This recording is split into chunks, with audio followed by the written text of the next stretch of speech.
I am terrified of gambling. And for as long as I can remember, I've always lost all bets. Every Diwali, who's losing money at Teen Patti? Me. Even in Monopoly, who keeps losing money? Me. The dice are rigged, I tell you. But luckily for me, I lose, which means I naturally stop myself from going deeper into gambles which are addictive. But what about those addictions that you can't resist, when you just want more? That is the gamble we play when we open a bag of chips. By the time I finished chomping just one chip, I found that I'd already devoured the entire packet and my face was full of crumbs. I know, you too have gone through this.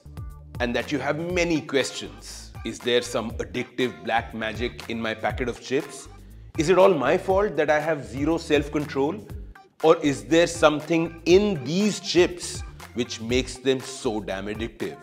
Welcome to the Whole Truth Academy, the food and nutrition course we all should have been taught in school. And in this video, I'll answer all your questions about the addiction of the chip.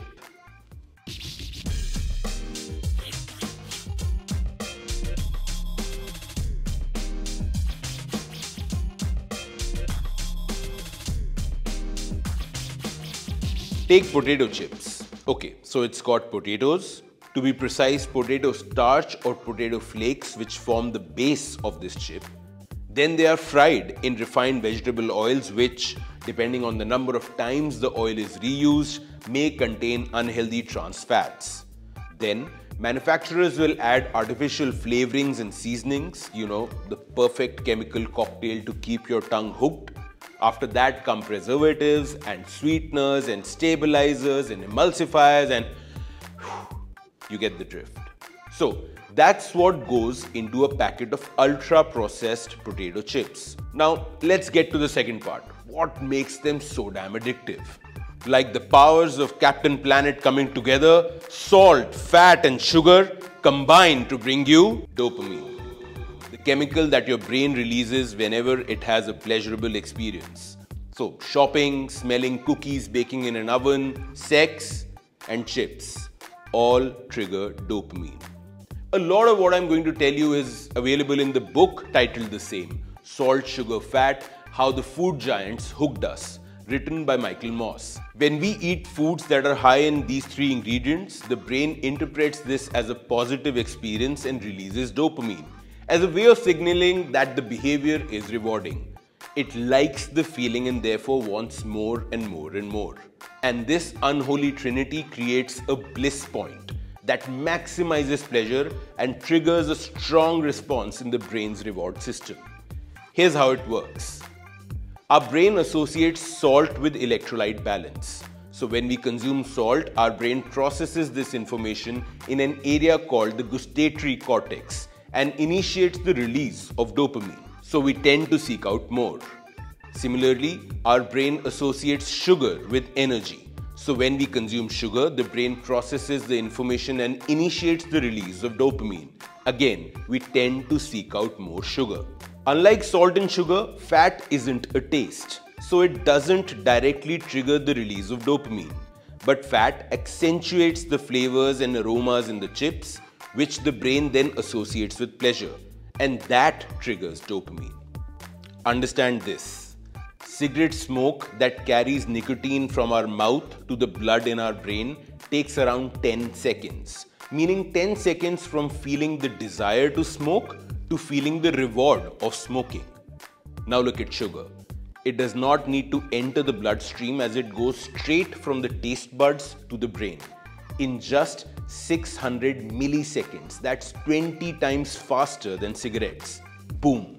You see, when we eat whole grains, fibrous veggies and stuff with lots of water, our stomach physically stretches and bloats. This prompts the brain to send a signal saying, okay buddy, stop eating. You see, your digestive system is trained to look for an adequate amount of nutrients in every meal you eat. It will tell you to stop eating when it is satiated with nutrients. And chips companies know this. They know our bodies will struggle to resist the lure of the unholy trinity. But why just stop at screwing around with our taste buds? How about manipulating our ears also? Think about it. When I say chip, you automatically think of that crisp, crunchy sound that it makes. Just like the unholy trinity, this crunch is also not quite natural.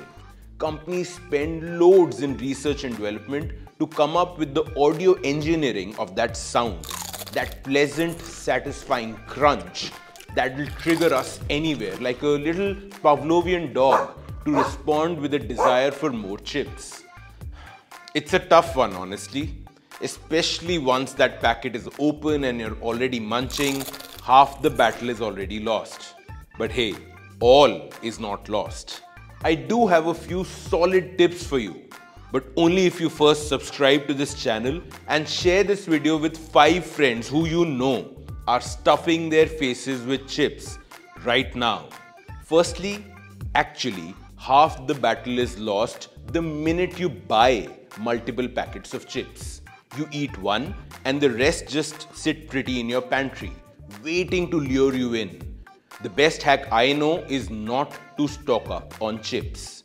Next, have a better alternative at hand, like makhanas or salted nuts. So when craving strikes, not only is it more difficult to order a new packet of chips, it's far easier to just reach out for a few nuts.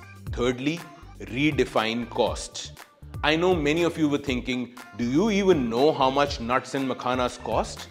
Well, I would submit that chips are far more costly, just that they are post-paid.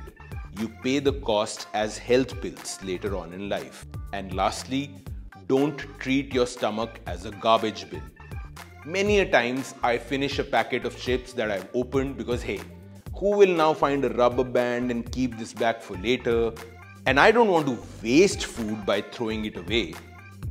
Listen, you've already paid for the chips. It is sunk cost. If half a packet in and you're already done, please do yourself a favor and throw it away. I know this is controversial because you shouldn't waste food, but hey, is this really food? And if you don't throw it in the bin, you'll throw it in your stomach. You decide. Hey, hope you liked this video from the Whole Truth Academy and will challenge that bag of chips next time. Why don't you eat just none? Remember to like this video and share it, and definitely subscribe to the channel so we keep making more of this for you.